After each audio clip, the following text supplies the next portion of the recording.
es lo que duraba los cursos de formación terapéutica eh, en el tiempo que yo estudiaba, ya en los años 2013, 2014.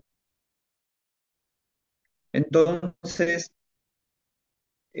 yo estaba siempre enamorado de este curso porque, bueno, estudié con un docente de alta calidad también, que lo conocemos aquí en Trujillo, y, y después ya me formé como terapeuta narrativo en un diplomado, donde estudié con unos chilenos, por lo cual este curso tendrá información de tanto la terapia centrada en soluciones como también la terapia narrativa. De hecho, en esta primera sesión abordaremos en el tiempo que sea preciso tratar el tema de la terapia también narrativa aplicado a los trastornos afectivos, que es el público que yo he atendido durante, bueno, la gran parte de mi trabajo como clínico. Además, bueno, también he atendido a estos trastornos afectivos y del humor en niños y también trastornos del comportamiento, que también básicamente es en menor edad. Bueno, ese es en realidad el apego o el vínculo que tengo con la terapia centrada en soluciones, que es un vínculo muy fuerte a nivel sentimental, pero también obviamente a nivel intelectual y a nivel práctico involucra más todavía lo sentimental porque naturalmente observar y escuchar que los pacientes mejoran es satisfactorio para uno como terapeuta. Varias veces les he dicho a mis pacientes que el progreso de ellos es el éxito también de mi persona, ¿no? Muy bien, me encantaría con los que puedan, y ojalá que se pueda con todos, conocerlos para poder iniciar esta clase eh, a la señorita o a los colegas. Disculpen por favor, desconozco quiénes son exactamente. Ángela, Carlos, Daisy, Dunia, Ignacio, Jenny, Karen, Luz y Miguel. A ver si alguno de ustedes, por favor, tiene alguna pregunta de lo que quiere llevarse del curso y de esta sesión en particular. Imagino que les han pasado a ustedes las actividades que el día de hoy o cada sesión iremos trabajando, así que me encantaría saber cuál es bueno, qué es lo que quieren ustedes aprender de estas sesiones. Para ser breves, por favor, estoy a su disposición poder escucharlos para que no sea solo un monólogo, porque si se trata de un monólogo, bueno, también se puede hacer, ¿no? Ya depende de ustedes. Buenas tardes. ¿Me escuchan? ¿Qué tal? Buenas Sí, tardes, profesor. ¿Qué tal? Yo soy Luz Díaz, trabajo en un centro de salud y bueno, quisiera el día de hoy ya, llevarme el aprendizaje de tal vez un poquito entender y conocer sobre la terapia breve centrada en soluciones y cómo es aplicada, ¿no? En problemas de depresión. Y más bien me va a disculpar si no pueda participar más, voy a estar escuchando. Tengo en estos días un problema de dolor en los ojos y entonces estoy evitando bastante usar laptop, computadora, celular, por favor. Gracias. correcto. Entendí que trabajas en un centro de salud, eso quiere decir que trabajas en el Estado,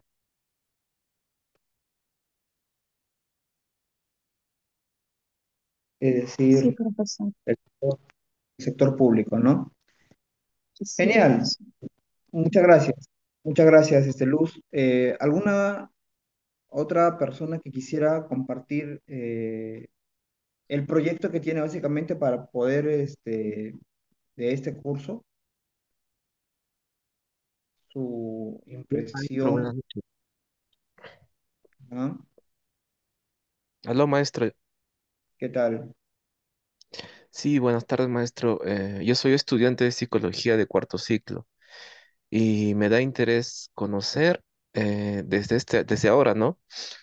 No esperar hasta los últimos ciclos, lo más principal e importante de las terapias, ya que me voy a abocar a psicología clínica.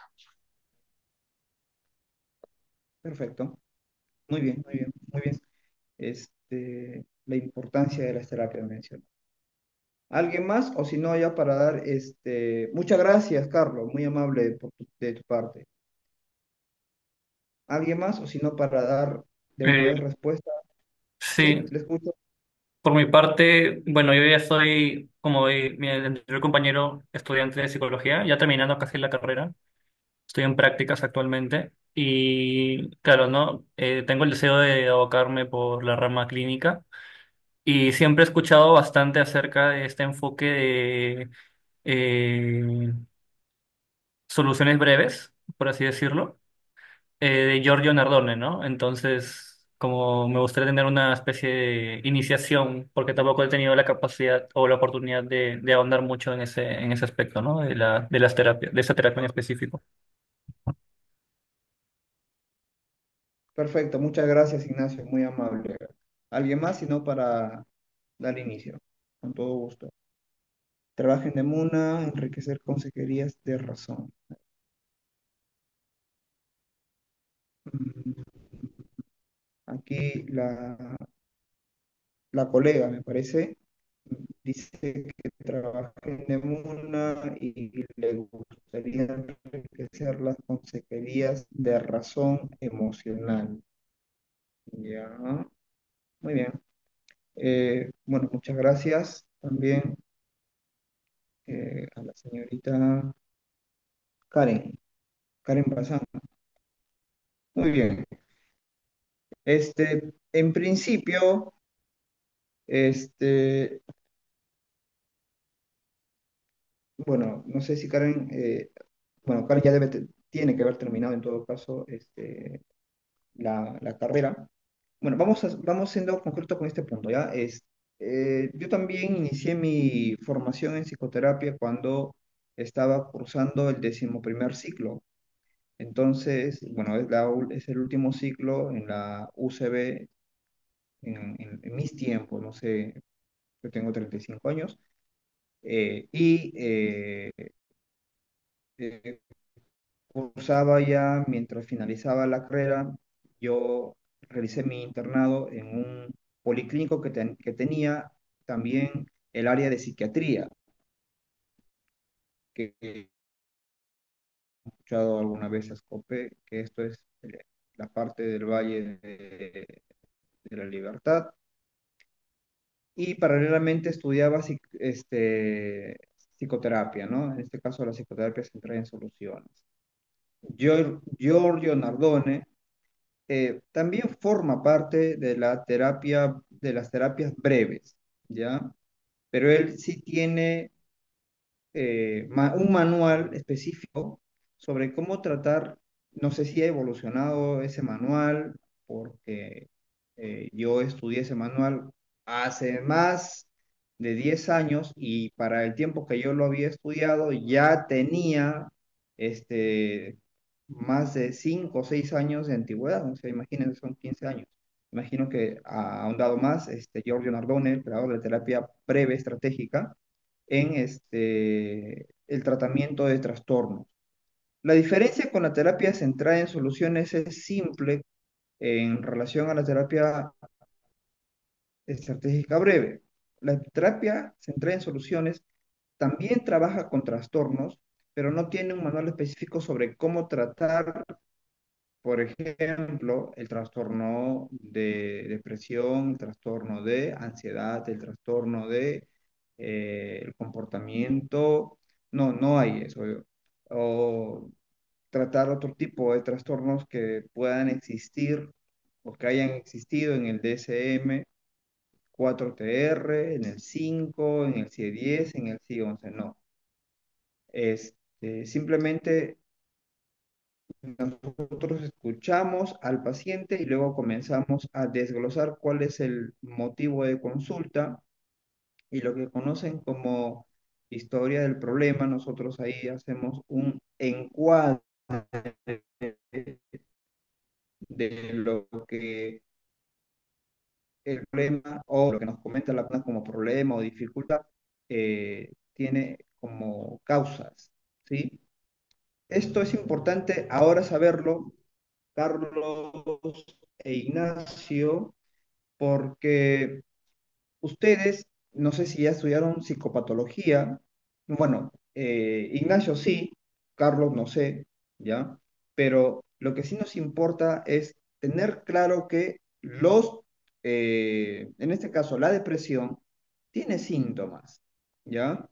Y muy diferente de la terapia narrativa, incluso la misma terapia centrada en soluciones, la terapia estratégica breve de Giorgio Nardone sí consciente y considera los síntomas como parte de un trastorno, ¿ya? Pero no los considera como síntomas estables, perennes y que no van a mejorar. Sí van a mejorar. De hecho, la postura que trataré luego, es decir, la personalidad con con el que terminarán ustedes este curso o los valores con el que ustedes terminarán este curso involucrará dentro de ellos apreciar las cualidades o los recursos como los conocemos del paciente. Eso es importante que ustedes tengan presente. El optimismo es un optimismo saludable que mantiene el terapeuta y que lo trabajará no solamente porque yo lo diga, porque lo diga el libro que estoy ahora viendo y que les voy a recomendar leerlo. Es un libro encantador, es un libro de la terapia centrada en soluciones que se llama En búsqueda de soluciones, que les va a encantar por las premisas optimistas que tiene comparándolos con las premisas, es decir, con los fundamentos estáticos que mantiene todavía al CIE-11 o al DSM-5, es decir, que un trastorno es un trastorno y podría prevalecer durante buen tiempo. Aún cuando la OMS para el año 2018, 2019, 2020 mencionaba que la depresión tiene más de un 80%, si no me equivoco, de probabilidad de recuperación. Es decir, la probabilidad de que la depresión se recupere es alto. Lo que importa es que la terapia sea efectiva y no simplemente una orientación de debes estar bien o debes estar contento porque tienes varios motivos. Nosotros vamos a comprender a la patología como tal, una persona que tiene depresión, no sé si ustedes en algún momento tuvieron algún momento o alguna ligereza de tristeza o algún coqueteo con la depresión, con algunos síntomas de la depresión, pero cuando una persona está con depresión, ¿ya? Está con depresión, es básicamente como tener una fiebre, ¿ya? La persona naturalmente piensa distinto, no solamente piensa distinto, sino que siente o se siente de forma diferente comparándolo a esa misma persona cuando está bien, ¿ya? ¿Qué más? Claramente, la depresión es un problema de las emociones, ¿sí? La emoción que prima en la depresión, conocemos nosotros, es la tristeza, pero la depresión es un cuadro clínico que abarca otros síntomas y que profundizan, es decir, eh, generan que la tristeza sea mucho más dolorosa. La OMS, si no me equivoco, hace una diferencia entre la tristeza normal y la patología de la depresión, ¿ya? Pero esto lo vamos a ir tratando poco a poco porque naturalmente, y yo agradecería que ustedes, muchachos, en el transcurso de las sesiones pregunten, porque es la única manera de transmitirles más de 10 años de trabajo que tengo con pacientes depresivos. Miren, muchachos, es el mercado, es decir, la gente que tiene depresión en este país para el año 2002 era de 2 millones. Es decir, para el MINSA, para el año 2002, había este, recopilado estadísticamente 2 millones de personas que habían sido tamizadas con depresión, ¿sí? Ya sea el F32.0, el F32.1, el F32.2, el F32.3. Imagino que ustedes, bueno, ese es todavía en el CIE, porque el CIS, que también es donde yo trabajo, todavía maneja o trabaja con el CIE 10, no con el CIE 11, ¿no? Entonces, depresión leve, moderada, grave, con síntomas, perdón, sin síntomas o con síntomas psicóticos. ¿Ya? Eso. Ahora, en Demuna, ¿qué puedes hacer?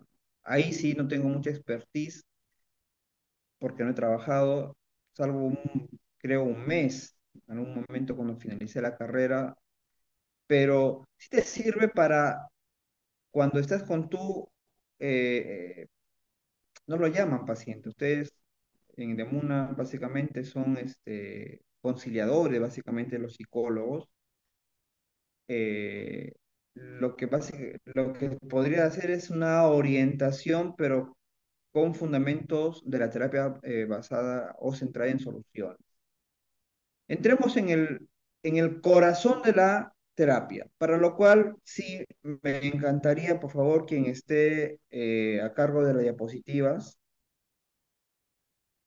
les agradecería, por favor, que me pongan las diapositivas para poder,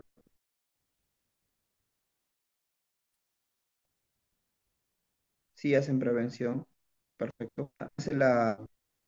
Para quien esté con la diapositiva, por favor, póngame las diapositivas para poder comenzar y de una vez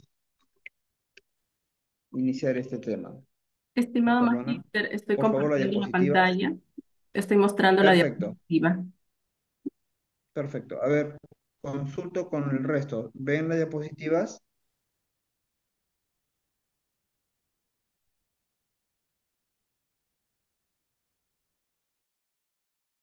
Sí, sí las veo.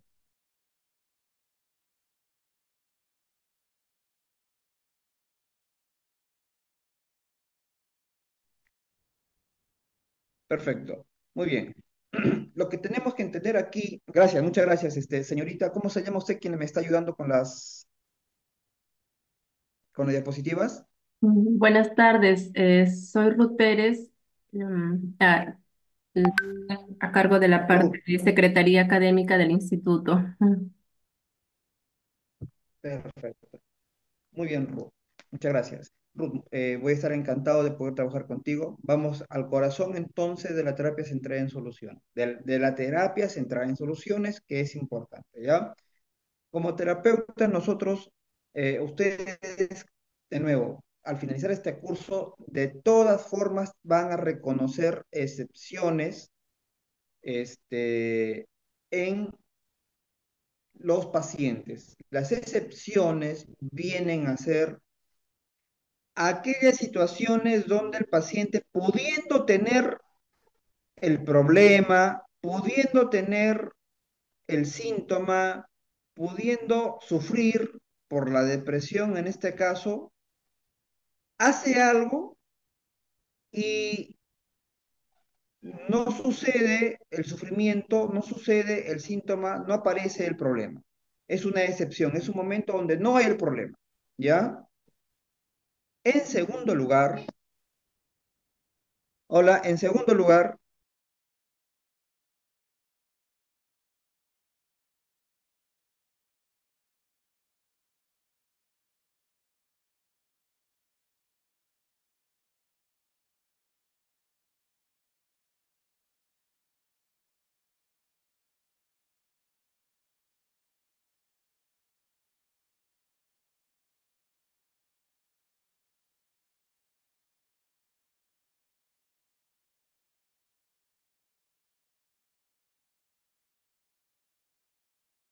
me perdonan, sino que hubo un inconveniente. Como ustedes escucharon, me llamaron. Bueno, el segundo punto que tenemos que reconocer, o bueno, como importante, es el reconocimiento de los recursos que tienen los pacientes. No solamente es las excepciones, es decir, aquellos momentos donde no hay problemas, sino también los recursos del paciente. Siempre, ya, siempre será una generalización, este, para algunos, pero en realidad siempre una persona cuando está en un problema,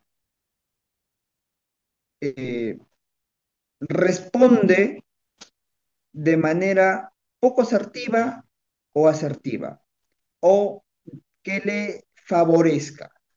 Y esa respuesta en terapia narrativa lo conocen como resistencias, pero en terapia centrada de soluciones lo conocemos como recursos, ¿ya?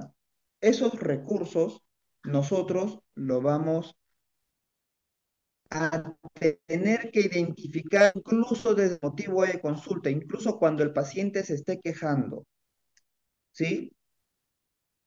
Vamos siendo muy concretos en este punto, ¿ya?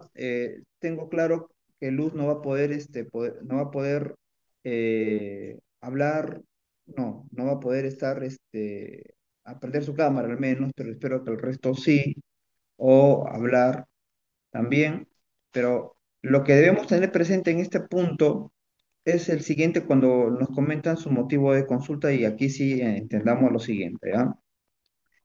Los motivos de consulta por lo regular tienen por lo regular, no es siempre, tienen dos orígenes, problemas de pareja, ¿ya? Y problemas familiares. Ayer me tocó una paciente que no era ni problemas de pareja ni problemas familiares, sino que no sabía si había elegido bien su carrera porque había estudiado antropología y ahora está, bueno, trabajando como docente, imagino que en el área de sociales, y se pregunta a sí misma si es que habrá, todavía no me pongas, ajá, quedémonos ahí, y se pregunta a sí misma si es que habrá tomado una buena decisión estudiando antropología, si es que seguirá trabajando como docente los años que vienen. Salvo esa honrosa excepción, los demás pacientes que sí me han tocado y son hartísimos, es pacientes que tienen problemas con su pareja. ¿Ya? Problemas con su familia, porque la familia piensa distinto o en el caso de adolescentes, porque no le otorgan permisos, pero más es, ustedes me van a comprender si es que ya tienen casos así. Ya en el caso de la demona van a ver esto continuamente, por ejemplo, que las personas se enferman emocionalmente, en este caso llegan a tener depresión o ansiedad, ya, ya sea porque su pareja o ellos son celosos, ¿sí? O también porque viven una situación mucho estresante, es decir, de una continua activación de, de su sistema perceptivo reactivo, lo conocemos nosotros, ¿ya? Una activación de el estado de alerta, ¿no? El estado de que algo malo puede pasar. Y la depresión, parecido a la ansiedad, eh, tiene la inclinación de imaginar que todo lo que haga será para mal o estará mal, ¿ya? Como si ya hubiese perdido. De hecho, la pérdida es la base para los demás síntomas en la depresión. En la ansiedad, que formará parte de otro curso, ya esto en todo caso es algo parte, pero la ansiedad involucra la preocupación por, porque algo importante para nosotros vaya a ser eh, maltratado o sacrificado o se le vaya, o se le vaya la vida, por ejemplo, ¿no? O se termine la relación. Pero por lo regular, caso de depresión, por ejemplo, la colega Karen verá continuamente en personas que tienen problemas con su pareja, ¿ya? Entonces, los que tienen actualmente pareja, sí es importante que se analicen, es decir, vean cómo va la situación de su pareja y vean pues si por ahí los celos les está ganando, porque si les está ganando los celos, lo más probable es que sus emociones ya se estén alterando. Ya en este caso, la emoción como de la pérdida. ¿Ya? Los celos tienen una relación importante con la pérdida. Recomiendo leer para esto el libro, si tienen un celular donde apunten o un cuadernito donde apunten, recomiendo leer para esto el libro de Teoría de la Comunicación Humana de Paul Watzlawick, que es el cofundador conjunto a Giorgio Nardone de la terapia estratégica breve, ¿ya? Teoría de la comunicación humana. Muy bien. Entonces, cuando una persona nos comenta su queja, su problema o el motivo de consulta, por ejemplo, en el caso de ayer me comenta, no tengo un problema, tengo algo que decirle, pero no sé cómo, porque no era de parejas, no era tampoco familiar, sino era un tema que tenía que ver con su proyecto de vida, con su persona, si era o no era útil. Entonces, te tuve que desglosar, ¿no? Y resultamos en que todo lo que estaba pensando en relación a su carrera iba a formar parte de su inicio como profesional. Y eso para todos, ya sea para Carlos o para Ignacio que están terminando su carrera, sean por favor muy entusiastas con la carrera porque les promete un montón de cosas. Yo no solamente trabajo como psicólogo clínico, también trabajo como perito de parte. La psicología clínica nos brinda información muy importante para emitir diagnósticos y cuando emitimos diagnósticos y nos formamos eh, con información del ámbito judicial, podemos trabajar como peritos de parte para algún bufete de abogados, por ejemplo, ¿no? Emitir un diagnóstico, ya hay parámetros sobre no exactamente emitir un diagnóstico, sino emitir si hay o no afectación o daño psíquico, por ejemplo, ¿ya?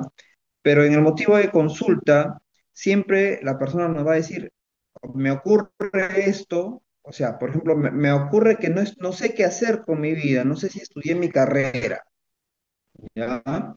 Y, pero sí y me decía, pero sí me gusta enseñar, lo que no me gusta son los documentos que tengo que realizar, la programación o la planificación que es en el ámbito educativo, ¿sí? En el caso, por ejemplo, de un señor, miren, a la cantidad de años que tengo, he visto policías llorar como bebitos. Entonces, un policía me comentaba y sufría cuando me comentaba estas cosas en el motivo de consulta que le dolió muchísimo romper con su pareja, ¿no? Que ella, a pesar de que él había hecho muchas cosas por ella, aún así ella optó por no solo romper su relación, sino que involucraba reclamarle que como persona él no había funcionado en la relación, que como persona él no había ayudado eh, a continuar la relación. Entonces, hasta ahí, ¿ustedes encuentran algún recurso dentro de estos dos ejemplos, uno por pareja, otro que tiene que ver con proyecto de vida? ¿Encuentran ustedes algún recurso que podamos utilizar para la intervención, la aplicación de las técnicas que más adelante les enseñaré? Entiéndase por recurso toda aquella cualidad, valor, respuesta que la persona emita o responda o diga o mencione frente al problema que se le presente, ¿ya? Que por lo regular, como ya estamos trabajando, son emocionales, por eso tienen que ver con la depresión.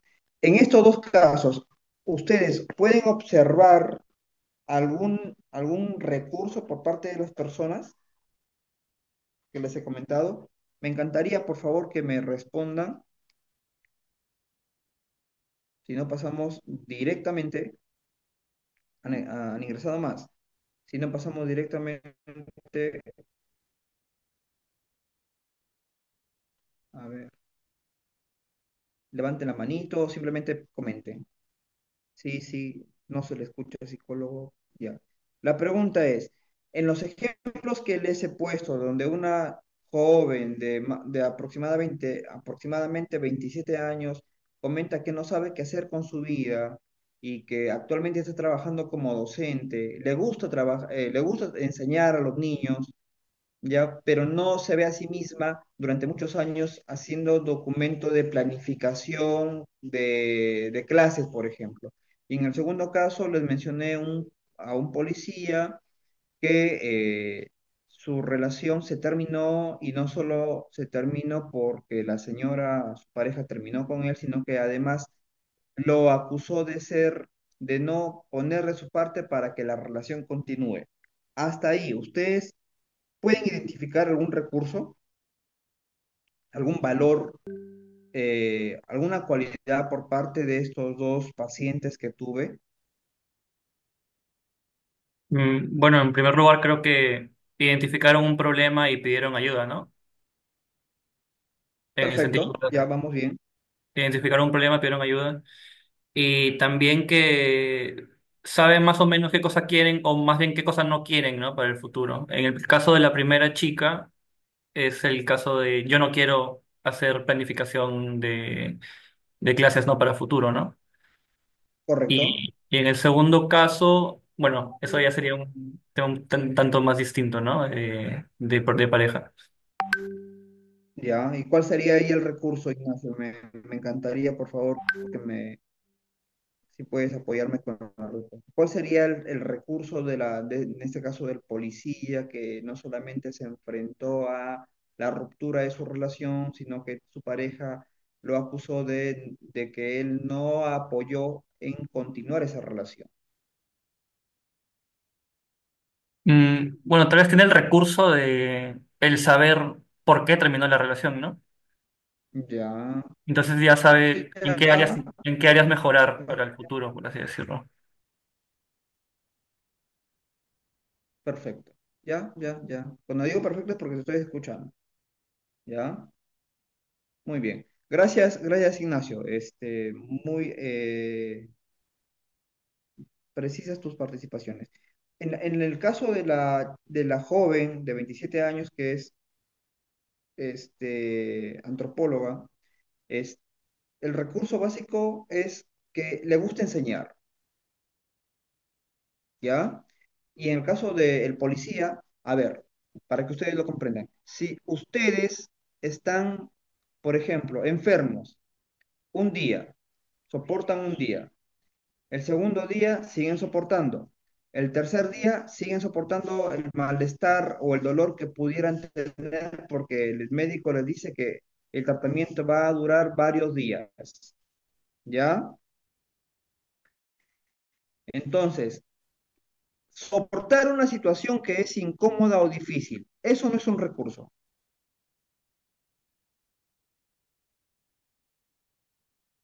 ¿Sí o no? ¿Qué dicen ustedes? Pueden, por favor, responder también en el chat.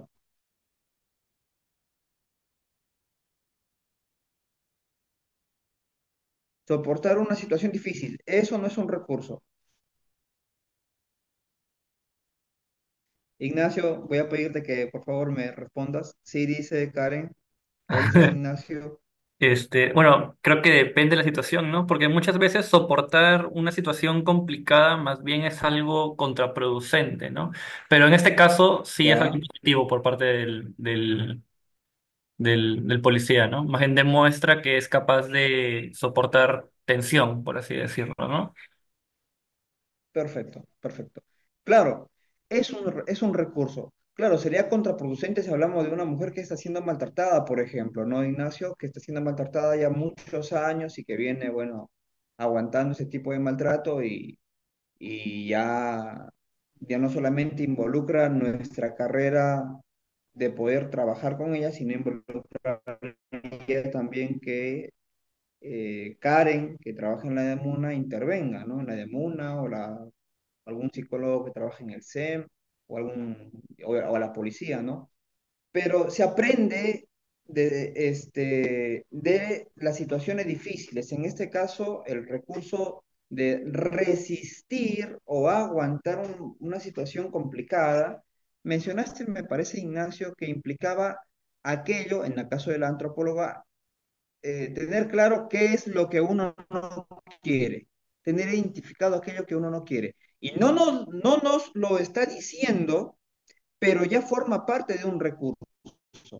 Entonces, tú tomas registro de eso, de que la persona no le gusta tal cosa, no le gusta hacer documentación, ¿no? Y cuando ya toque más adelante el punto de pausa y recapitulación de la sesión, entonces tú le dirás, bueno, lo que tú tienes claro, Francisca, es que no te gusta hacer tales actividades. Entonces, mira, para nosotros esto es un avance significativo porque ya sabes lo que no quieres hacer, ¿ya? Entonces, como ya sabes, a ver, se puede tener en cuenta como un recurso, permíteme, ya sabes lo que no quieres hacer y eso sirve para poder,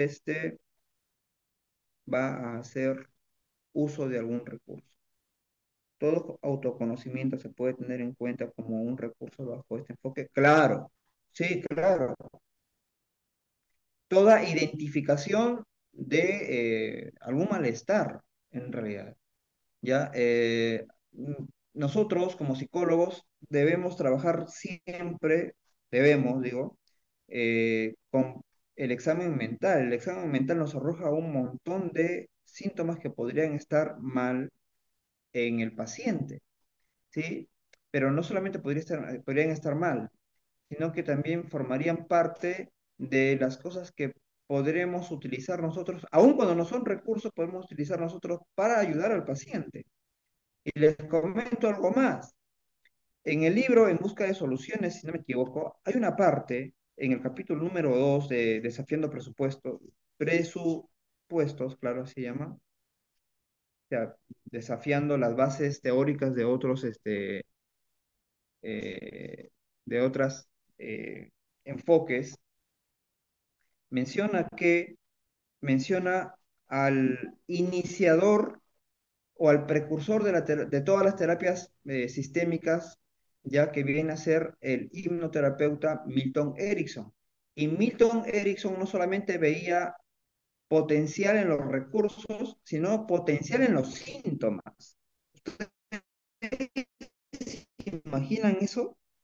O sea, los síntomas, el dolor, el malestar, también era para él eh, material con el cual trabajaba y con el que lograba mejorar a sus pacientes. ¿Ustedes conocían este punto? Porque si no lo conocían, enhorabuena que soy el primero en decirles. Pero Milton Erickson, el creador de la hipnoterapia ericksoniana, ¿ya? Él utilizaba tanto los síntomas como los recursos. Así que, bueno, la terapia centrada en soluciones finalmente recoge todo eso y lo trabaja mediante la identificación de los recursos. Por favor, Ignacio. Eso de tener en cuenta los síntomas como parte del tratamiento se puede ver como si es que el síntoma fuese una respuesta o un intento de respuesta adaptativa al problema, ¿no? Y desde ahí trabajar el síntoma, ¿no? Correcto, Ujú. correcto, correcto, correcto. En realidad los síntomas sí tienen una función y es o resistir o lo natural de los síntomas en la psique humana es o resistir o adaptarse a una situación nueva. Por ejemplo, en el caso, miren, para mí todavía estoy en plena investigación de esto, ustedes quieren profundizar más, pero es interesante, claro, es un mecanismo de defensa desde la óptica del psicoanálisis, ¿ya? Pero, a ver, ustedes reconozcan lo siguiente, estimados estudiantes, ¿ya? El, el trastorno por estrés postraumático, no sé cómo se llama ahora en las versiones actualizadas del DSM y del CIE, pero el estrés postraumático tiene interesantes síntomas que tienen que ver, que resultan en que la persona vive lo que pasó en el presente. Es como las personas que se enferman sin que estén enfermas, o sea, tienen enfermedades psicosomáticas. ¿Ya? Son, que forma parte de los subtipos de la ansiedad, pero es interesante cómo una persona puede sufrir por nada, pero sufrir. De ahí que mis pacientes con ansiedad, ¿ya? Son un poco menos, pero en realidad es una enorme cantidad y, no, y para eso no tenemos que solamente basarnos en que haya datos duros, específicamente de personas que han sido tamizadas con ansiedad y tengan ansiedad, sino también trabajar con los médicos que trabajan, por ejemplo, con personas que tienen problemas cardíacos o que tienen problemas eh, de asma, ¿no? Y ver cómo la ansiedad, en lugar de ayudar a mejorar su enfermedad, empeora la situación que tienen. Pero es interesantísimo el caso del trastorno por estrés postraumático, donde la persona ya vivió el problema, ya vivió el trauma, pero lo sigue reviviendo en el transcurso de su vida por, por detonadores que pueden ser de los más relevantes a los más insignificantes. Pero no quiero ampliarme más el tema porque es riquísimo. O sea, se han escogido, si todos son psicólogos, han escogido una carrera riquísima en información. ¿Ya? Muy bien. Siguiente diapositiva, por favor, Ruth.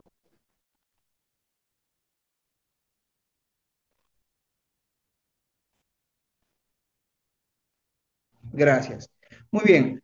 Aquí tenemos el cuestionario del SQR, ¿ya? Que se aplica los que trabajan en el centro de salud. A ver, ¿quién trabaja en el centro de salud? Luz. Luz, que trabaja en el centro de salud, conoce el SQR, no sé si el resto conoce el SQR, ya no se preocupe si no lo conocen. A ver, acá hay un... Muy bien. El SQR es un cuestionario, ¿ya? De bicondicional, como ustedes podrán notar, que se aplica a pacientes en general, pero en realidad se aplica también para adolescentes. Todas las preguntas están formuladas para el público adolescente, pero también se puede aplicar para público adulto, ¿ya? Para menores de 5 años, corrígeme Luz en los comentarios, para menores de 5 años también, o 6 años, hay también otro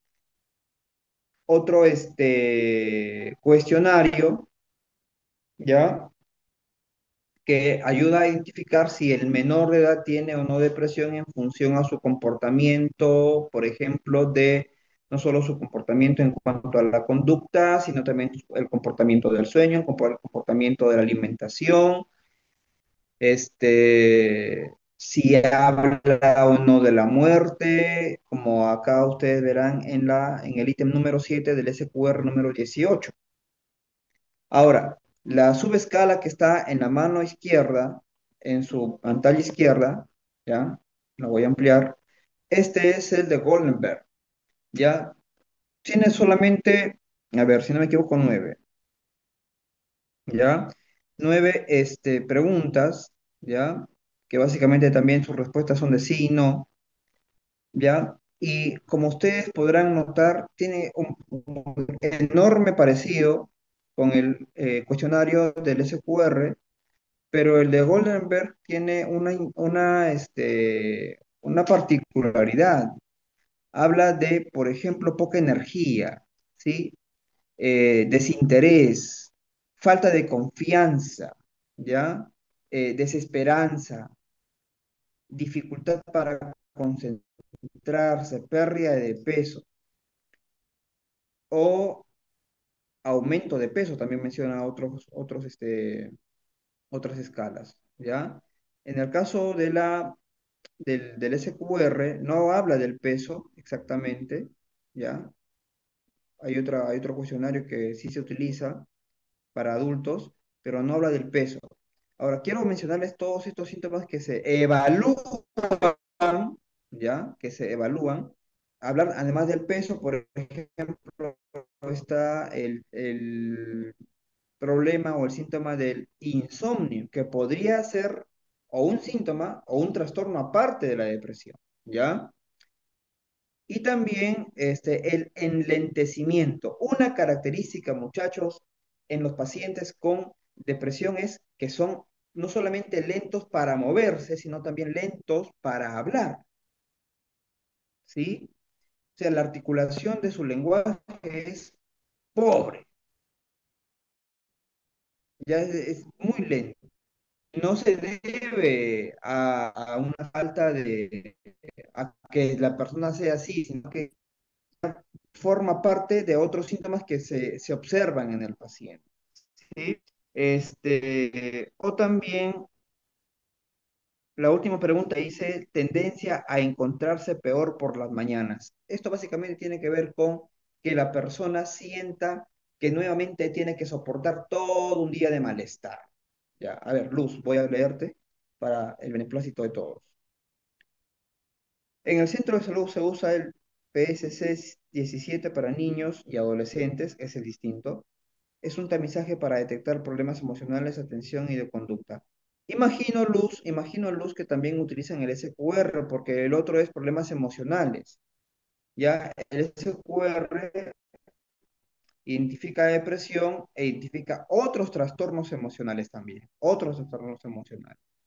Pero también tenemos el TD, básicamente el cuestionario que sí identifica que es el de Beck, si no me equivoco, que utilizamos para niños, adolescentes, ya niños, adolescentes y adultos. Para niños hay un cuestionario aparte, de adolescentes también y adultos también. El cuestionario de adultos todavía es más específico porque ya no tiene respuestas bicondicionales, tú me podrás comprender, Luz, sino son son de cuatro respuestas.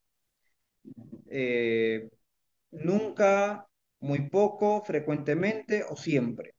Igual también sucede en el cuestionario de ansiedad, pero es otro tema.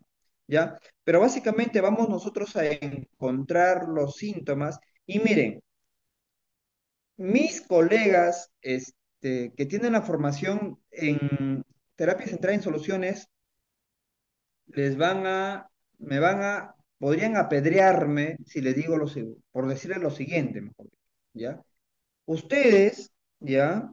Pueden aplicar estos cuestionarios, o el que tengan, el de Hamilton, el de Beck, el que tengan, apliquen, porque no necesariamente el paciente puede tener depresión. Puede también tener algún trastorno de personalidad y la depresión sea otra característica más de la personalidad de este paciente. Y habría, por lo tanto, que trabajar con otros síntomas del trastorno de personalidad que sufre el paciente. ¿Ya? Por eso, al menos yo no me mido en cuanto a evaluar. Bueno, en parte porque nosotros tenemos que evaluar, pero también algo que me ha enseñado trabajar en el sector público es que evaluar te ayuda a conocer algunas cositas por allí, es decir, algunos síntomas que el paciente no te comenta, pero que el cuestionario sí lo revela, ¿no? Por ejemplo, el paciente puede quejarse de estar mal con su pareja o de no sentirse bien porque en su colegio le hacen bullying, y hay varios casos así, ¿ya? Pero no mencionar que no está durmiendo bien, y sea no porque tenga insomnio solamente, sino porque tiene malos hábitos eh, a la hora, cuando va a dormir, ya sea porque está en el celular o porque mira televisión, básicamente el celular o la televisión, que son los problemas más frecuentes en adolescentes y adultos. Oye, la verdad es que actualmente estas cosas es increíble, pero en adolescentes y adultos encontramos que antes de ir a dormir ven el celular y luego se les quita el sueño. Pero las evaluaciones, ¿qué nos permite? Observar si, perdón, revelar si hay otros síntomas que el paciente no nos lo diga en el motivo de consulta. ¿Ya? Muy bien. Siguiente diapositiva, por favor, Ruth. Muchas gracias. Entonces, aquí tenemos que nosotros ver, mejor dicho, analizar todo lo anterior que formó parte de los síntomas de la depresión, y como bien lo dijo Ignacio, forman parte de mecanismos de adaptación. Pero, ¿qué pasa para que el paciente no se adapte? Por ejemplo, en el caso de la pareja, ¿qué pasa para que el paciente, en lugar de ver que ya se deshizo, puede ser por la persona en sí o de la relación en sí, ya se deshizo de una relación insana, pobremente saludable o nada saludable, ¿ya? Y vea la tranquilidad, no vea nada, o sea, vea solamente la pérdida, vea solamente el dolor, ¿ya? Entonces, ¿cuál es, según lo que ustedes están leyendo, cuáles las soluciones o los consejos o las orientaciones que nuestros colegas, con el respeto que se merecen, van a decirles o van a darles a los pacientes? Y que quizás ustedes también, ¿no? ¿Cuáles son las soluciones intentadas? Y tenemos que comprender este punto muy bien. ¿Cuáles son las soluciones intentadas? Pueden leer las que están aquí, o también ustedes pueden imaginar qué otras soluciones intentadas, y esto es parte de la terapia estratégica breve de Giorgio Nardone, Ignacio, qué otras soluciones intentadas puede realizar este, una persona con depresión.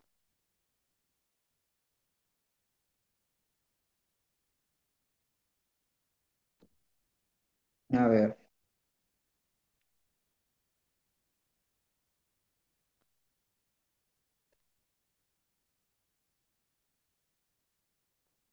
no, muchachos, no me dejen hacer un monólogo. La información que les estoy brindando me ha tomado años. El año pasado, lamentablemente, toda la información que yo venía investigando y lo tenía en mi laptop, lo perdí porque sufrí el robo de mi laptop. Y bueno, todo lo que tengo básicamente en mi cabeza es toda la información que yo fui escribiendo, porque estaba escribiendo ya un libro que estaba bien actualizado y quería publicar, pero bueno, por favor, Ignacio. Una cosa que he detectado bastante en casos de depresión es el tema de dormir bastante. No solamente Ya. para evitar el estar despierto y por tanto estar consciente de los problemas, sino también por el mismo hecho de que uno de los síntomas de de la depresión es el estado de ánimo bajo, ¿no? No sé si cuenta como una Sí, solución intentada, ¿no? ya podría contar como hiperinsomnio, pero hipersomnia, perdón. Ya. Claro, como una solución intentada. Vamos a lo siguiente, vamos a remitirnos entonces a la diapositiva. Quejarse, quejarse, muchachos, quejarse, quejarse. Quejarse, excelente, sí, claro, obviamente, Luz. Voy a leer tu comentario. Muchas gracias, Luz. Luz, a ver, Luz. Evitar pensar en los problemas, ver películas, distraerse con otras cosas. Sí, es cierto. Ya. Lo voy a tratar porque forma parte de las soluciones intentadas que no funcionan. ¿Ya? Y eso involucra, por ejemplo, lo que dijo Ignacio, ¿no? Que para evitar la situación desagradable de tener que recordar que está en una situación difícil, entonces mejor duermen todo el día o duermen mucho tiempo durante el transcurso del día. Lo otro es, por ejemplo, quejarse, ¿no? Quejarse, quejarse. Ahora, ¿cuál es el problema en quejarse? Porque es distinto quejarse con nosotros, que somos los psicólogos, a quejarse con la mamá, el papá, los hermanos, los amigos, los compañeros de clase. ¿Cuál es la diferencia? Necesito que aquí sí, por favor, comenten. ¿Cuál es la diferencia entre, entre quejarse con el profesional y quejarse con una persona que no es profesional o afín a la rama de la psicología o la psiquiatría? Por favor, sí, necesito acá, por favor, que sí me comenten porque esto es importante que ustedes sí reconozcan. Es importante por la naturaleza en sí que se va formando y agrandando. Porque es distinto comentar un problema al profesional, psicólogo, psiquiatra, ya, renegar, irritabilidad, ya, que son también síntomas de la depresión y la ansiedad. ¿Cuál es la diferencia entre mencionar mi queja, mi motivo de consulta, mi queja, mi problema a un profesional comparándolo con mencionar mi problema a otra persona que no es profesional en psicología? Y por eso ustedes deben reconocer su carrera como algo importantísimo, que no simplemente tiene que ver con escuchar y, nada, y cosas así. Indirectamente está pidiendo recursos cuando es ya Carlos, indirectamente está pidiendo recursos cuando es profesional de la salud. Sí, está pidiendo recursos, muy bien. Jenny, la familia y amigos no tienen la base científica para sustentar. Perfecto, Jenny, dices en el clavo.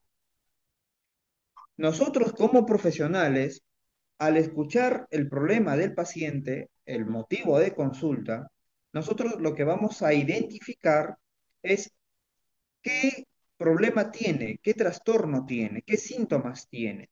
En cambio, cuando lo comenta, exacto, cuando lo comenta con que no es afín a la psicología, ¿ya? Sus comentarios van a ser, o sea, sus consejos y sus comentarios van a ser pobremente argumentados.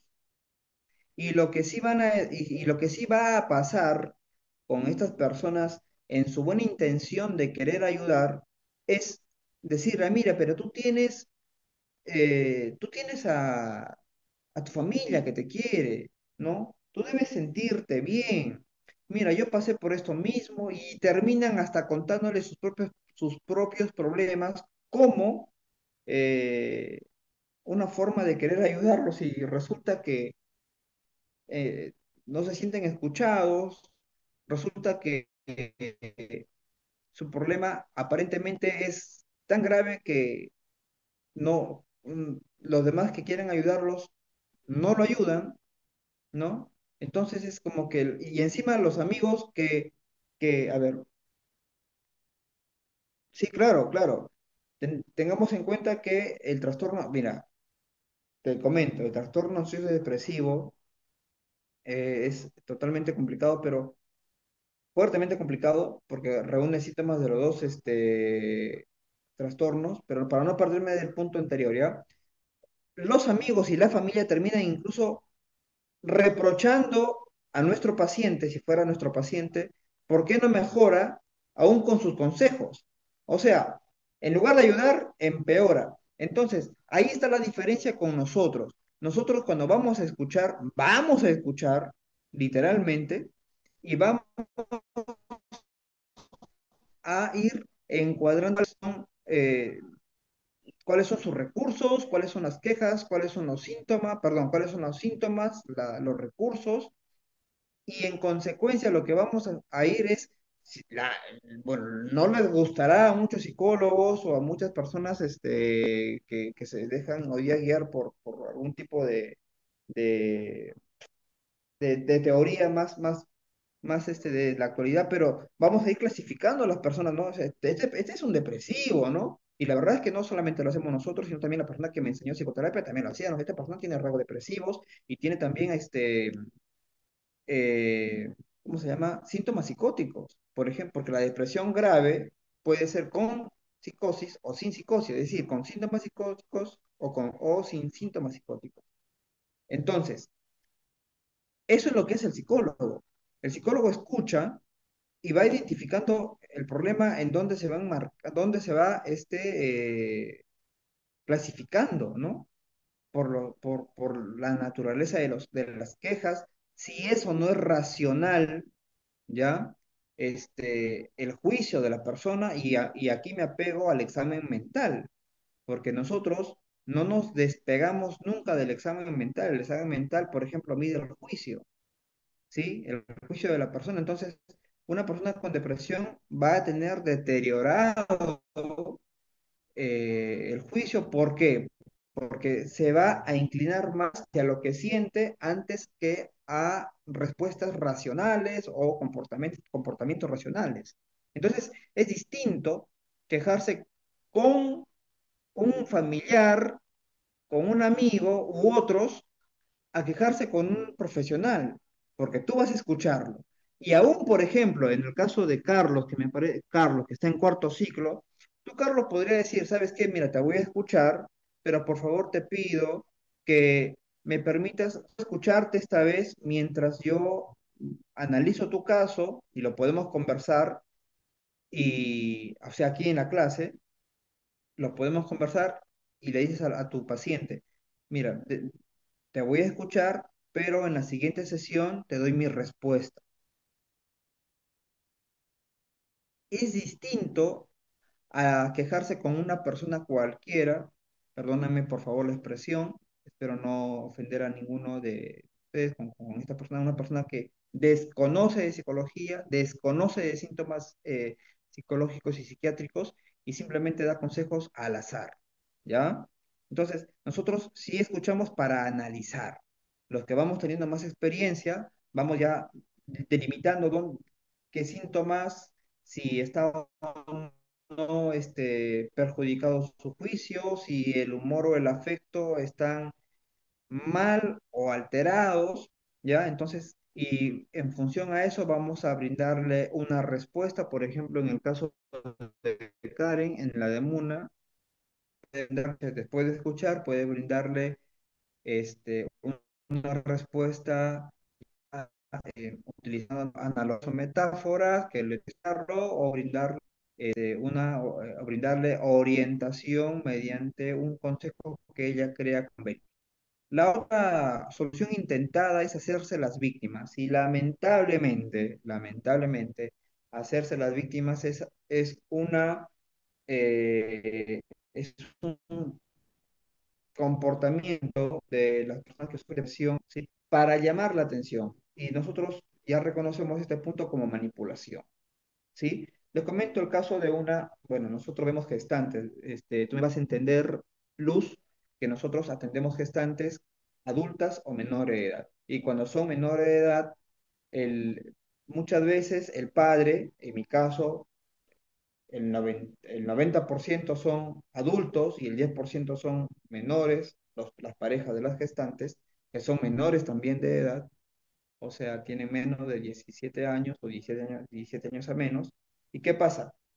La pareja, ya, por ejemplo, en un caso tenía que la pareja se enfermaba para que la gestante que tenía 15 años, él teniendo 19, para que la gestante que tenía 15 años no vaya al colegio a estudiar, porque estaba, está en cuarto grado de secundaria.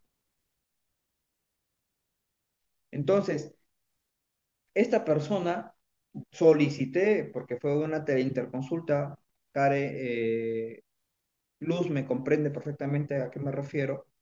Solicité en las recomendaciones de la teleinterconsulta que me permitieran entrevistar a la pareja de la paciente, pero bueno, hasta ahorita todavía no permite la pareja, ¿no? Pero hacerse las víctimas, es decir, eh, buscar manipular al resto mediante victimizarse, es otra forma de intentar solucionar problemas.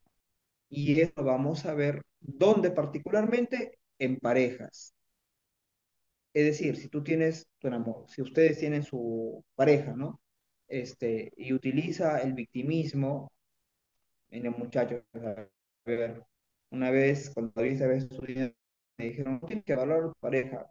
La verdad es que en este tiempo tenemos que sí ver con quién vamos a formar una relación de pareja porque las cosas están un poquito. A ver, las personas están movidas. Mi frase resulta ser, caras vemos, pero trastornos mentales no sabemos. Y, y nosotros ya sabemos o que vamos a conocer en este momento que no podemos o no debemos, por un tema ético, tratar con nuestra pareja. Si nosotros notamos que nuestra pareja está teniendo algún problema emocional, entonces le decimos o recomendamos que vaya con el psicólogo directamente, sin medias tintas, con el psicólogo o psiquiatra para que lo trate. ¿Por qué? Porque nos arrastrará con sus problemas a nosotros. Y es individual la recuperación. Si bien también hay recomendaciones que nosotros podemos trabajar como parejas o como familia con un paciente que fuera nuestro familiar que tenga depresión, pero también es responsabilidad del individuo recuperarse. La otra solución intentada tiene que ver con que ya sea amigos, familia u otros, intenten estimularlo, ayudarlo, consolarlo, protegerlo, ¿sí? Y que pese a que se haga todo eso, frente a todo este apoyo, la persona sigue deprimida.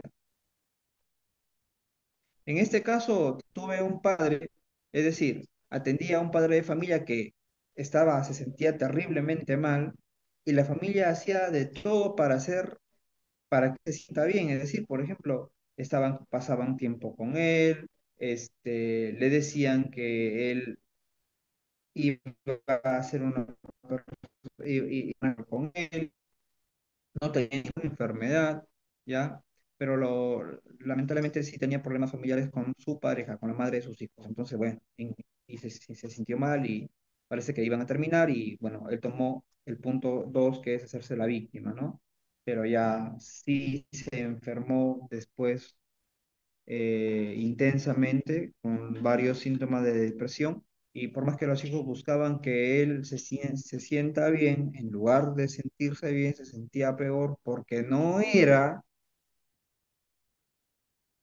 que iba a perder a sus hijos, sino que iba a perder a su pareja. Por eso, busquen bien a sus parejas. ¿Qué otras actividades? Ustedes lo han mencionado y me parecen acertadas. Lo dijo Ignacio, también me parece que lo dijo Luz. Este,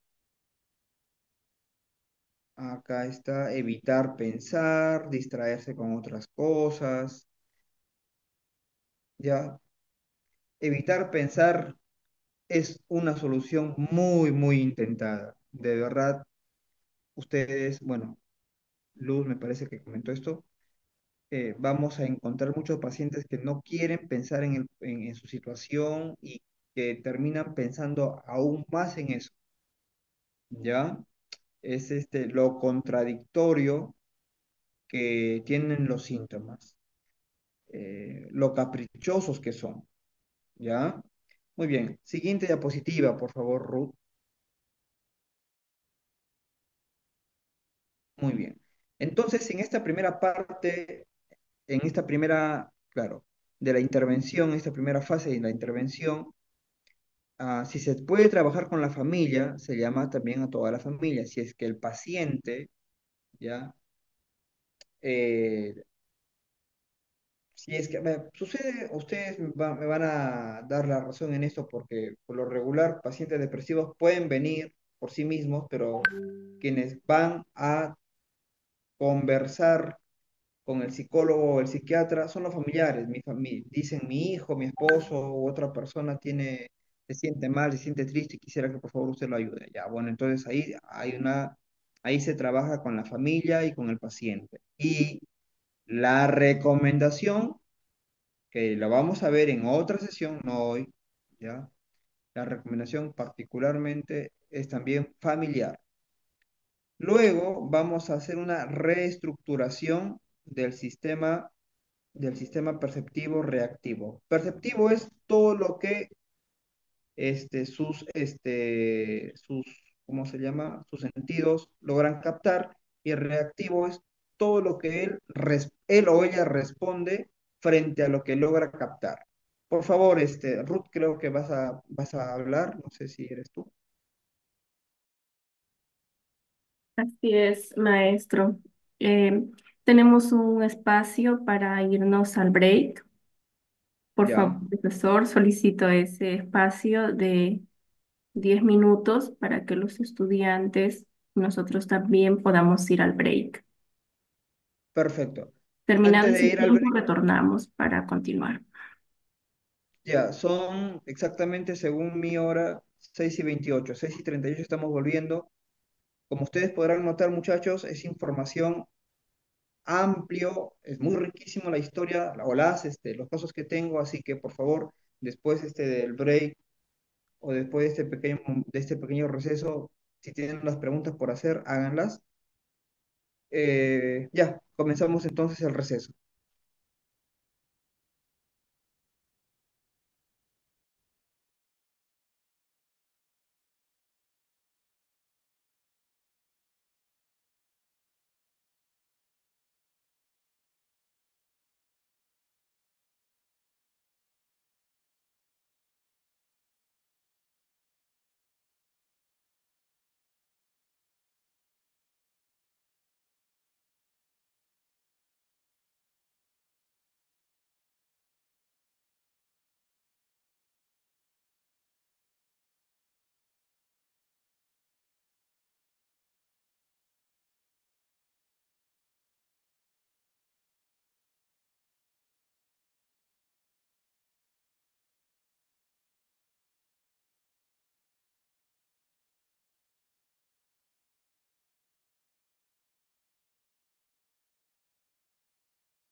Muy bien, si podemos dar inicio porque ya han pasado los 10 minutos.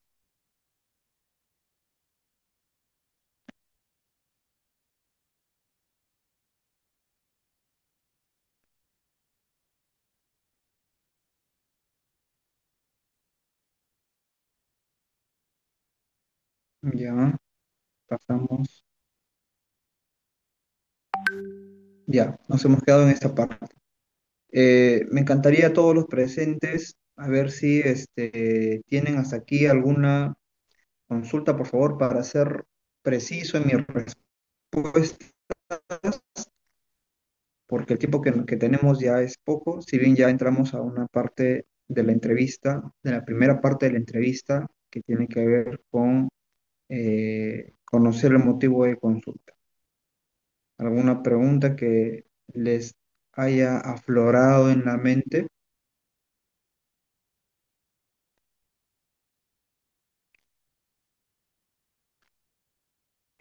Si no, pasamos a lo que tiene que, al tema que es reestructuración del sistema perceptivo reactivo, que les comenté que la parte perceptiva es todo lo que capta los sentidos, en este caso incluso la observación y la escucha por parte del paciente, porque se va a ver, esto va a ser, será alterado y también su reacción estará también alterado. ¿no? No va a funcionar correctamente basado en un juicio saludable, ¿ya? Siguiente diapositiva, por favor, Ruth.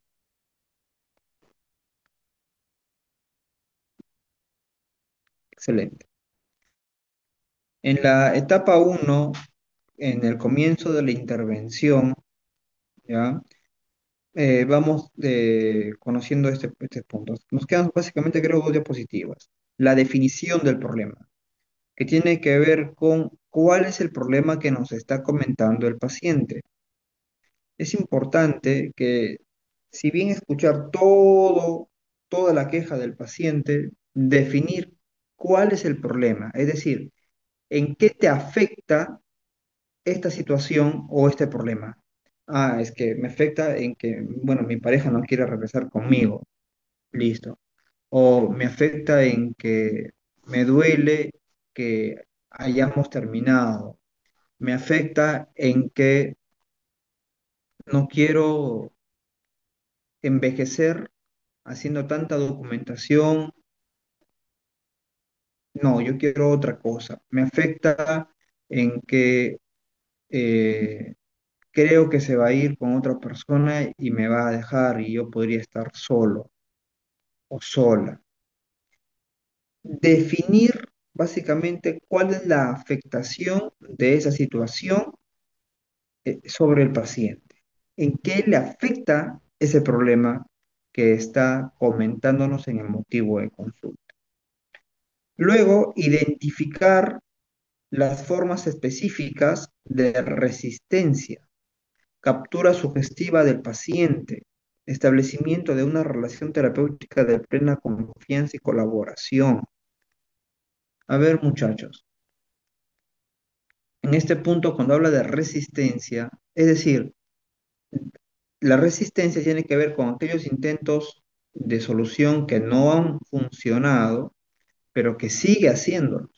Incluso aquí podemos nosotros preguntarle al paciente si ha ido a otros psicólogos y nos vamos a dar un puertazo con la cara cuando algunos nos respondan que sí, que han ido a otros psicólogos. Ahora, y le vamos a preguntar, ¿y qué te ayudó? Ya, tal cosa. ¿Qué no te ayudó? Y van a comenzar a decir, me dijo esto, y no me ayudaba en esto, tal cosa no me mejoraba, sino que me sentía peor. Ahora, ¿por qué es importante, por qué es importante, muchachos, reconocer estas formas específicas de resistencia o soluciones intentadas que no funcionan? Y también preguntar si es que dentro de esas soluciones intentadas, lamentablemente estuvieron algunos de nuestros colegas, porque al hacer eso, estimados estudiantes, nosotros no repetiremos lo que hizo el colega. Lo lamentamos por el colega, pero no vamos a repetir lo que hizo mal. Si hizo algo que estuvo bien, en todo caso, aquello que sí hizo bien, nosotros añadimos a nuestros recursos para trabajarlos o repetirlos con ellos. Pero si lo hizo mal, lo que estuvo mal no se hace, ¿ya? Cuando dice captura sugestiva del paciente, la captura sugestiva del paciente básicamente es preguntando al paciente cuál es el problema, dónde afecta esta situación, dónde ocurre, cuándo ocurre. Escuchen bien, dónde se refiere al lugar, cuándo se refiere al tiempo y con quién, ¿ya? ¿Dónde, cuándo, con quién? ¿Ya? Este, y luego estableciendo una relación de plena confianza. Es importante, miren, mejor dicho, analicen, es importante si tú vas a si usted va a un psicólogo, que su psicólogo le diga, bueno, todo lo que conversemos aquí está plenamente, será plenamente discreto y no se compartirá con otras personas. En el caso de los que trabajamos en el sector salud, compartiremos información específica con los médicos si es que es una derivación o una teleinterconsulta, ya, específica de la situación, ¿no? Y claramente en términos técnicos, ¿no? Para que ellos también conozcan y puedan hacer seguimiento del caso, porque a veces, muchas veces, el paciente ya no vuelve. Entonces, nosotros tenemos que ver factores de riesgo en ese caso. Entonces, lo que sí tenemos es que decirle al paciente que todo lo que converse con nosotros se quedará con nosotros, ¿ya? Y que nosotros vamos a colaborar en su recuperación, ¿ya? Aquí sobran los consejos como, todo depende de ti. No, la verdad es que gran parte de la recuperación del paciente depende de nosotros. Es cierto que el paciente trabajará y hará una parte importante en su vida privada durante el resto de tiempo que no es que esté fuera de sesión, pero corresponde a nosotros nos corresponde a nosotros tener que trabajar con ese paciente de una manera eficiente y eficaz, es decir, bien hecho y rápido, para que se recupere. No podemos simplemente quitarnos la responsabilidad de decir, bueno, en una parte te pertenece a ti y otra parte nos pertenece a nosotros. Nosotros somos los profesionales en este tema. Tenemos que trabajar plenamente con el paciente. Y para eso justamente la terapia, a ver, vamos siendo acá concreto, ¿ya? La manipulación puede ser mala cuando la persona se victimiza para retener a otra persona, ¿ya? Por ejemplo, eso ocurre en caso de pareja. Y la manipulación puede ser buena en el caso de nosotros como terapeutas cuando manipulamos varias condiciones en la atención terapéutica para que el paciente mejore. Porque claramente la situación del paciente es una situación de enfermedad, es decir, donde sus capacidades mentales están alteradas, donde su juicio es alterado, donde lo que es más importante es el malestar o el sufrimiento que siente. Entonces, sí es importante que el psicólogo tome responsabilidad de lo que su paciente siente. A ver, y eso nosotros lo sabemos claramente con luz. Si un paciente no lo hemos atendido bien y le pasa algo, Dios permita nunca, por ejemplo, en el caso de una gestante, y le pasa algo, nos van a llamar. Luz comprenderá ese tema perfectamente conmigo. Nos van a decir, ¿por qué no hiciste esto? ¿Qué hiciste? ¿Qué no hiciste? Y hacen una fiscalización de todas las actividades que no se hizo y bueno, sabrá ella las cosas a las que nos metemos cuando tenemos problemas con alguna paciente que es gestante y sobre todo menor de edad, ¿ya? Investigamos las soluciones intentadas, ¿ya? Es decir, identificamos aquellas soluciones que no sirven, ¿ya? Pero que pueden servirnos a nosotros para recapitular, o decir, hacer un resumen de lo que no le ayudó. Esto del resumen es otra herramienta de la terapia, traen soluciones que se verá más adelante, ¿ya? Pero habiendo identificado las soluciones intentadas que no funcionan, ¿ya? Lo siguiente es la ruptura de ese sistema rígido perceptivo reactivo. Es decir, el sistema perceptivo reactivo son justamente las soluciones intentadas. Me siento mal, duermo más. Me siento mal, evito hablar del tema. Me siento mal, hablo con todos del tema. Me siento mal o me siento triste, y lloro en cualquier momento, a cualquier hora. Me siento triste o se terminó relación con mi pareja o no sé qué hacer con mi vida y evito pensar de ello, ¿sí? Entonces, lo que recibe la persona mediante la percepción y lo que responde la persona. Las soluciones intentadas son el sistema perceptivo reactivo que está alterado, ¿ya? Entonces, para que esto sea muy claro, si ustedes ven venir, si ustedes están cruzando la pista y ven acercándose muy rápidamente una moto en la pista donde ustedes están cruzando y obviamente tienen que cruzar más rápido porque esa persona pudiera estar ebria o lo que sea, pero les puede atropellar.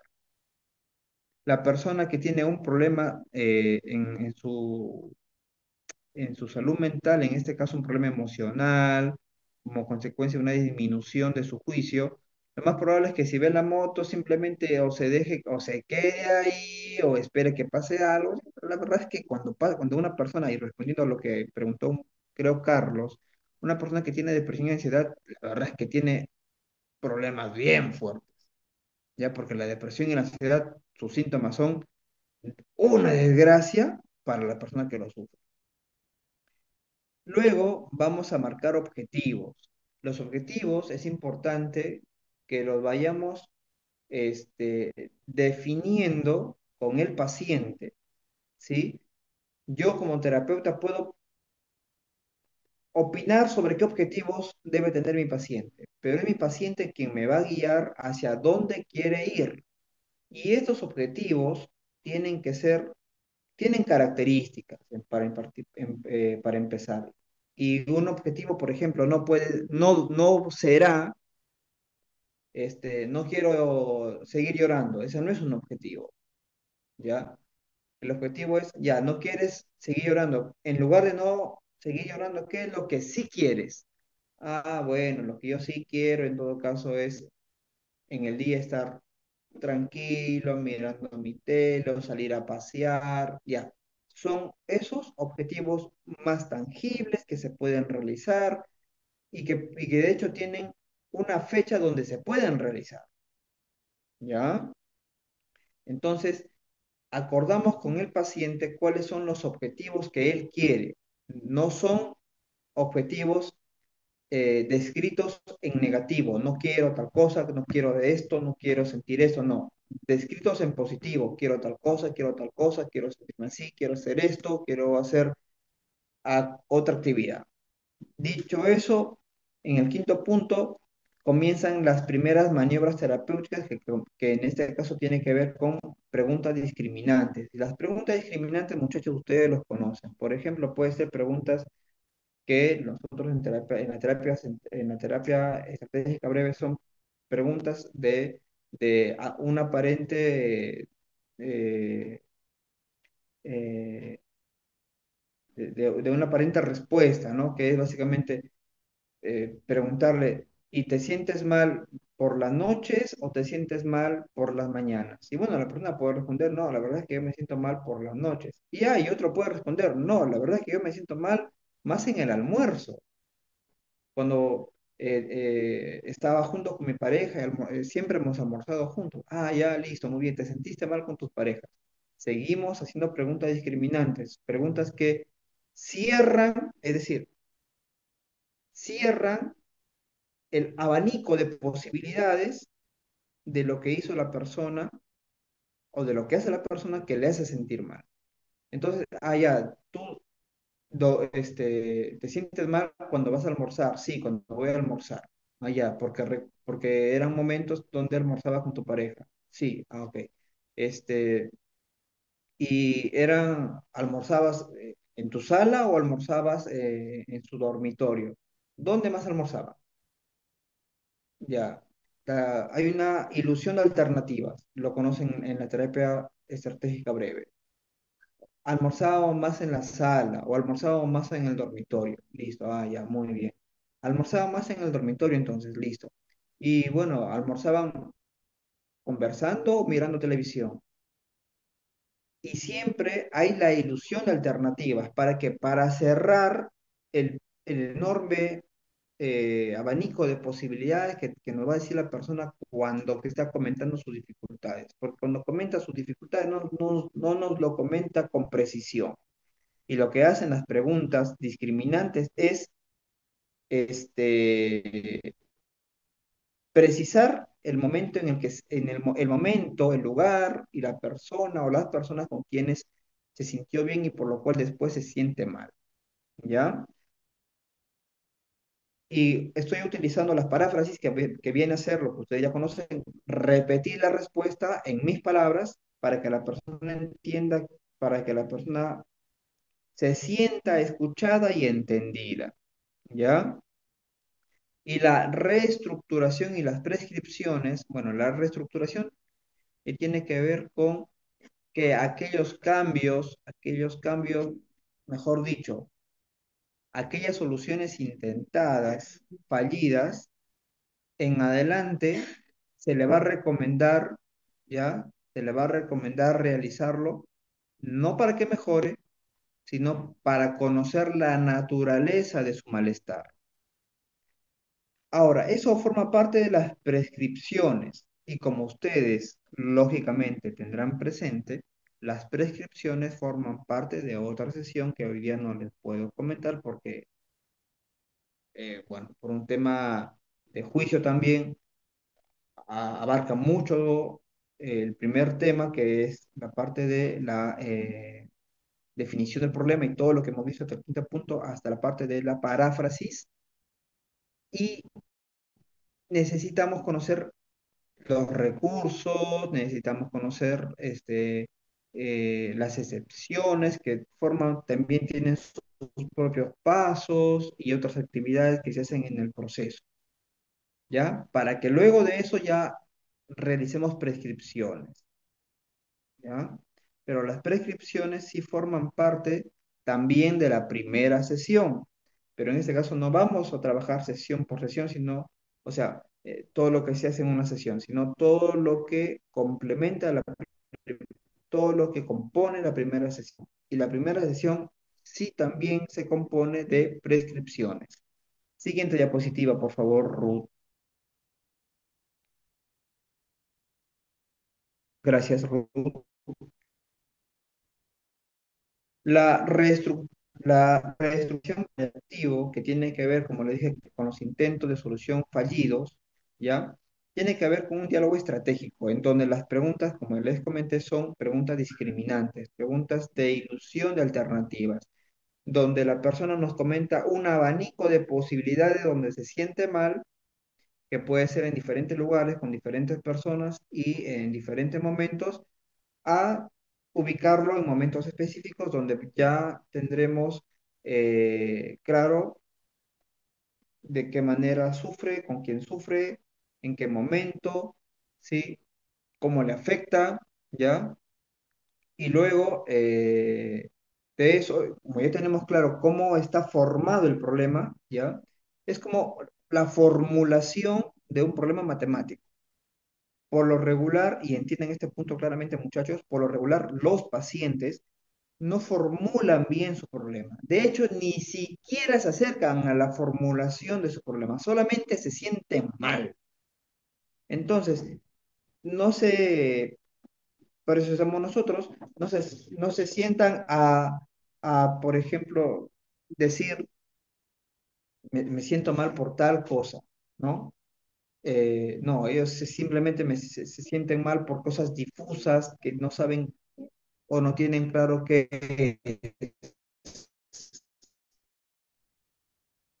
¿ya?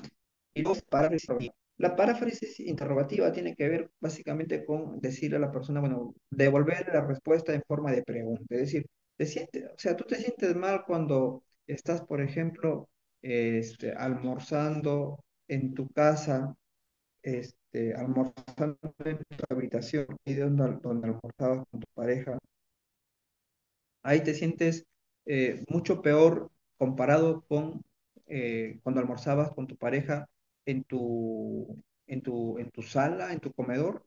Sí, ahí me siento peor. Ah, ya, ya. ¿Y qué tan intenso, qué tan doloroso es almorzar ahora con ella ahí en tu habitación? Es muy doloroso, la verdad es que me no puedo comer, siento que no tengo ganas de comer, termino no comiendo, dejo la comida a un lado y bueno, y termino llorando, ¿no? Ah, ya, listo. Entonces, la paráfrasis interrogativa es devolver la respuesta, o sea, lo que nos dijo la persona, pero acompañado de en forma de pregunta, ¿ya? para que nos siga dando especificaciones de dónde, cuándo, cómo es su malestar. Esto es importante, sé que es mucha información para una sola sesión, muchachos, ¿ya? Estimados estudiantes, pero es importante que ustedes eso tengan claro porque de todas formas preguntar al azar no sirve de nada, ¿sí? Sí es importante saber cómo, lo básico es cómo, cuándo, dónde. Mucho, poco, muy poco, ¿no? Es el malestar, ¿ya? Y conocer el tema de la paráfrasis, pues, ¿no? Que es básicamente también una técnica rogeriana, ¿no? La reestructuración de la persistencia del problema. La reestructuración de la persistencia del problema significa que vamos a decirle a la persona que tal, es decir, que su sufrimiento, es decir, su malestar, su dolor, bueno, ha venido dándose, por ejemplo, cuando come en su, en su situación solo, ¿sí? Pero que nos parece interesante que como solo en su habitación, o puede ser, conoce que en tal lugar sufre, siga allí sufriendo, siga allí eh, este, eh,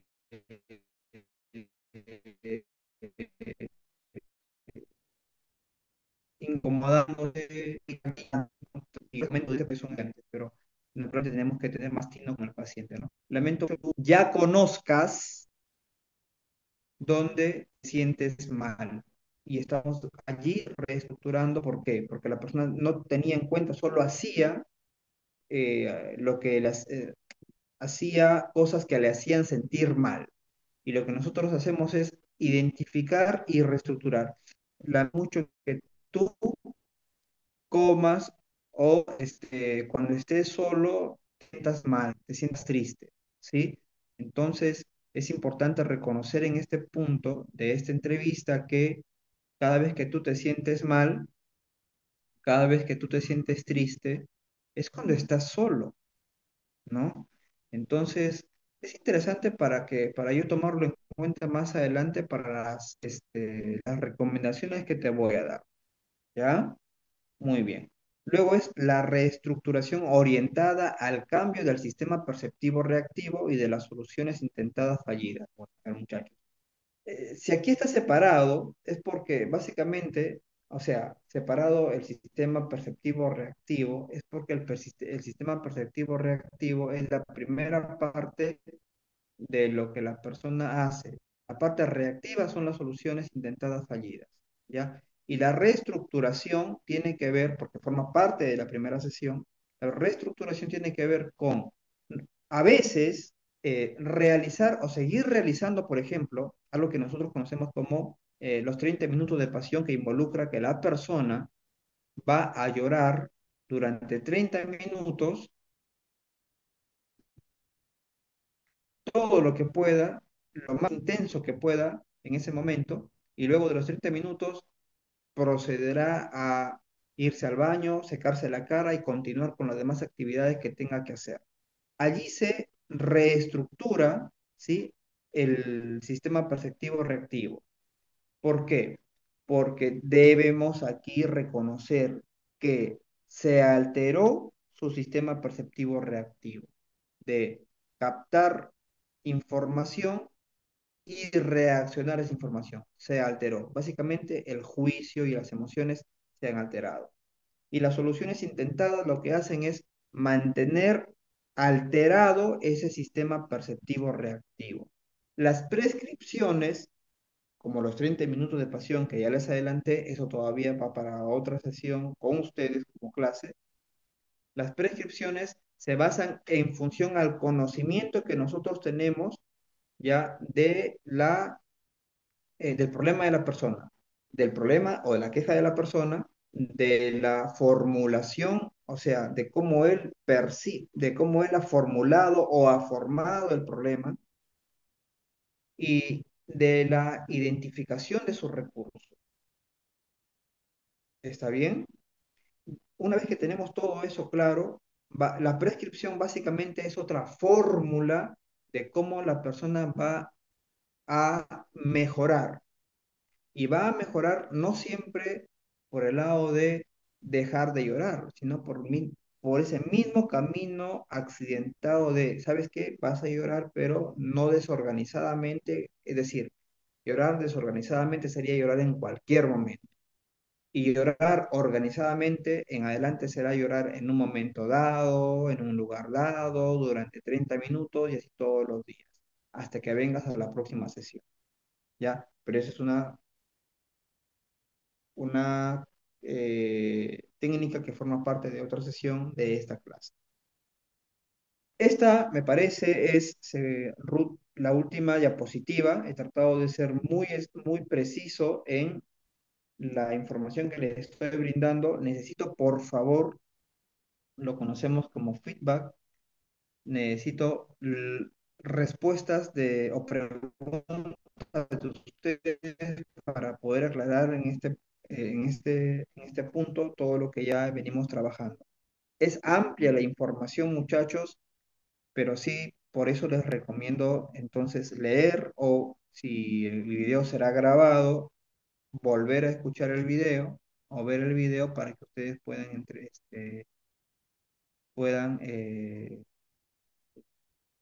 recordar lo que estamos ahora estudiando y obviamente leer los libros que les he mencionado. El libro más importante, que es el fundamento de esta forma de terapia, es el libro perdón, dos libros, ¿ya? Pero el básico es un libro grande, ¿sí? Teoría de la comunicación humana de Paul Watzlawick. Paul Watzlawick, Watzlawick se escribe. Paul Watzlawick. Hasta los tiempos atrás que yo lo buscaba, lo encontraba en formato PDF, escaneado. No sé si actualmente ya lo actualizaron o ya no existe, pero si pueden encontrarlo, van a encontrar todas las, todos los, las bases de ese tipo de acciones que hacemos, actividades que hacemos en terapia, ¿ya? Tanto de la terapia centrada en soluciones como también de la terapia estratégica breve que tomamos nosotros, los terapeutas centrados en soluciones, para poder simplificar un problema grande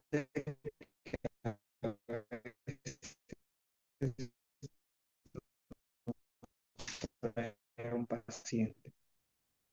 Muy bien. Veo ahora que no hay preguntas parte de los estudiantes. Sí, me encantaría naturalmente que haya preguntas, ¿ya? En todo caso, recomiendo para la siguiente sesión que si tuvieran preguntas, los primeros 15 minutos me dedicaré a responder las preguntas de esta primera sesión. Practiquen lo que hemos aprendido y lean lo que les ha recomendado.